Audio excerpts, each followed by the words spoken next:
À présent, direction le Sénégal. Le 24 février 2019 aura lieu le premier tour de l'élection présidentielle.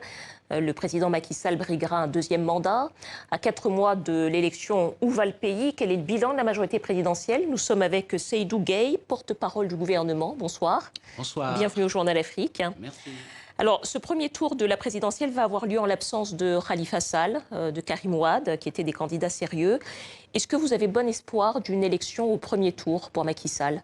Je ne suis pas sûr qu'aujourd'hui tout soit bien établi pour dire l'absence du maire de Dakar, Khalifa Sall, puisque la procédure judiciaire le concernant n'a pas encore définitivement été bouclée. Il a introduit un pourvoi en cassation. Concernant M.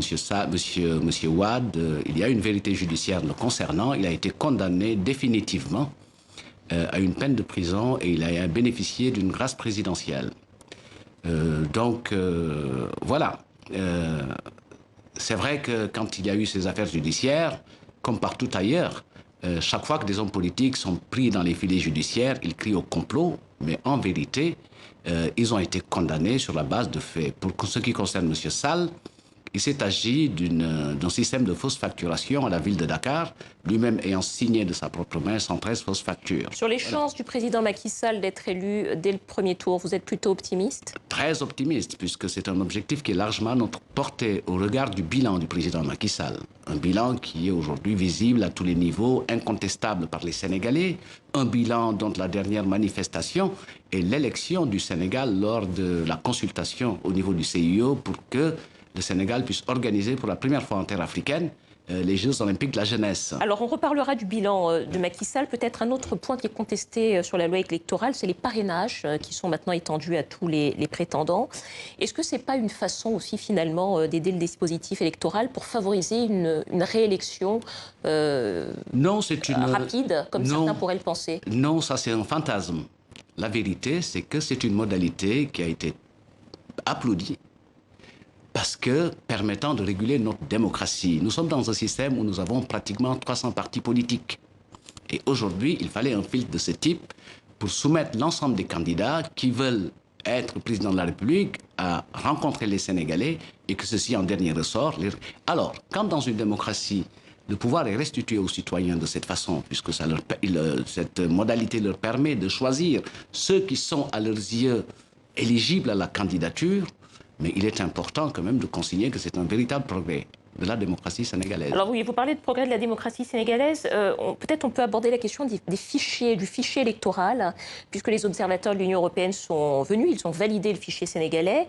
Jeudi, le candidat Samuel Sarr, lui, qui était donc un ancien ministre, a dit qu'il y aurait en réalité 3 fichiers électoraux et demande donc à ce que des observateurs reviennent au Sénégal pour regarder ces fichiers. Si cette question du fichier électoral devenait un point d'achoppement avec l'opposition, est-ce que vous seriez prêt à accepter que des observateurs reviennent au Sénégal pour vérifier le fichier? Écoutez, le Sénégal a organisé des élections qui lui ont valu 2 alternances pacifiques avec le même fichier, avec un système électoral qui est éprouvé, puisque notre système donne des responsabilités à l'ensemble des acteurs, que ce soit ceux de la presse, la société civile, les partis politiques. Et nous avons des procédures qui sont certifiées, puisque les différents audits du fichier ont abouti à des conclusions rassurantes. Fichier fiable à plus de 98%.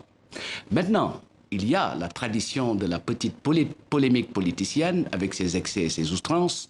Il y a cette rationalité de l'opposition qui est toujours dans la suspicion en matière électorale. Mais le véritable travail politique, c'est d'abord de produire une offre politique alternative. Ça, nous sommes toujours en attente et en demande. On n'a rien sur la table.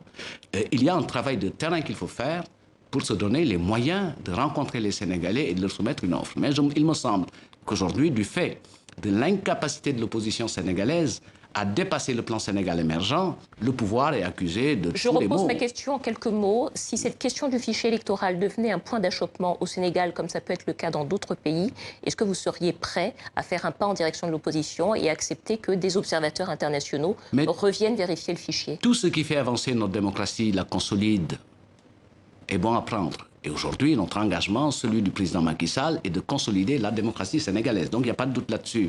Mais la démocratie, c'est une affaire sérieuse. La politique, c'est une affaire sérieuse. Ce n'est pas parce qu'il y a X, Y ou Z qui contestent sans raison et qui sont dans le domaine du fantasme, que nous allons répondre à leur jeu. Une question sur les droits de l'homme, Monsieur Gay. Deux jeunes hommes, Saher Kébé et Ousseynou Diop, sont en prison pour apologie du terrorisme, après avoir fait des commentaires sur Facebook. Ça fait 3 ans. Il y a eu un rapport également d'Amnesty International qui critiquait la longueur des détentions préventives au Sénégal. D'abord, que pouvez-vous dire du cas de ces deux jeunes hommes? Et puis, que répondez-vous à ces critiques sur la justice sénégalaise? Option très forte du gouvernement du président Macky Sall de lutter contre le terrorisme sous toutes ses formes et sous toutes ses manifestations, que ce soit de l'apologie ou que ce soit par de l'action. C'est l'axe 3 du plan Sénégal émergent où nous devons promouvoir une gouvernance vertueuse, garantir la sécurité, renforcer et consolider la démocratie. Et de ce point de vue-là, le Sénégal a pris toutes les dispositions en matière de sécurité puisque nous devons de la sécurité à l'ensemble des citoyens. Et nous devons jouer notre rôle dans la sous-région. Vous le savez, notre région est aussi en prise avec ce phénomène. Donc ça, c'est un fait. Concernant le rapport d'Amnesty International, il y a une vérité, puisque nous avons des détentions provisoires assez longues. Et des solutions sont envisagées, sont en train d'être prises. Et pour le cas précis de ces deux jeunes hommes, est-ce que vous envisagez d'abord peut-être qu'ils ne soient plus en détention préventive? Ah non, mais ça, c'est l'affaire de la justice, qui a son agenda, qui n'est pas l'agenda des organisations de société civile, encore moins celui des politiques. Vous savez, il y a le temps des instructions, il y a le temps des enquêtes et il y a le temps du procès. En tant que porte-parole du gouvernement, est-ce que vous souhaitez que pour l'image du Sénégal, ces deux jeunes hommes soient jugés rapidement et qu'ils puissent rapidement soit sortir de prison, soit avoir une peine, mais en tout cas qu'ils soient fixés sur leur sort? Ah, mais ça, c'est à la justice de décider de la date du jugement. Vous savez, nous sommes dans un véritable régime de séparation des pouvoirs. Et donc, il serait un peu hasardeux de ma part de vouloir conclure à une date imminente. Il n'y a pas de souhait du gouvernement. Le souhait du gouvernement, c'est que toutes les procédures soient menées avec rigueur et avec transparence. Rapidité également. Et rapidité, célérité de la justice. Et je disais tout à l'heure que justement, on était en train de résorber cette difficulté, puisqu'il y a des peines alternatives qui sont en train d'être mises en œuvre au Sénégal, et il y a des mécanismes quand même de grâce présidentielle qui élargissent de prison certains petits délits. Peut-être une question en quelques mots, il ne nous reste plus beaucoup de temps. Vous avez parlé du plan Sénégal émergent, qui a été le grand projet du président Macky Sall, qui recueille beaucoup de critiques également, notamment d'un développement au détriment des populations locales, qui sont parfois éloignées de leur lieu d'habitation, dont les activités sont détruites. Est-ce que, selon vous, le développement peut, comme c'est parfois le cas, se faire à marche forcée? Ah non, notre développement, il est très rationalisé et il est consensuel, participatif et inclusif. D'abord, vous avez le plan Sénégal émergent, qui est le référentiel unique des politiques publiques. Il est environné de programmes d'urgence pour régler le problème de l'équité territoriale et de l'inclusion sociale. Vous avez le PUDC, Programme d'urgence développement communautaire, avec 4 composantes, l'électrification rurale, l'accès à l'eau potable, le désenclavement et du matériel pour la transformation de la production. Est-ce que vous entendez la détresse de certaines populations qui disent que c'est un développement qui ne prend pas en compte nos activités? Oh, moi, je n'ai jamais entendu une critique de cette nature.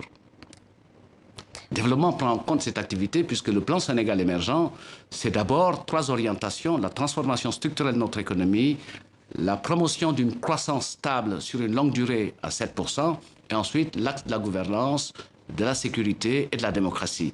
Maintenant, les programmes à fort impact social. Le PUDC, je viens d'en parler, avec comme perspective l'accès à l'eau potable, l'électrification rurale, le désenclavement et l'économie locale. Vous avez Promoville, qui a pour objet... On ne pourra pas rentrer dans le détail du plan Sénégal émergent. Merci beaucoup, Seydou Gueye, porte-parole du gouvernement sénégalais. Merci d'avoir répondu à nos questions. Merci bien.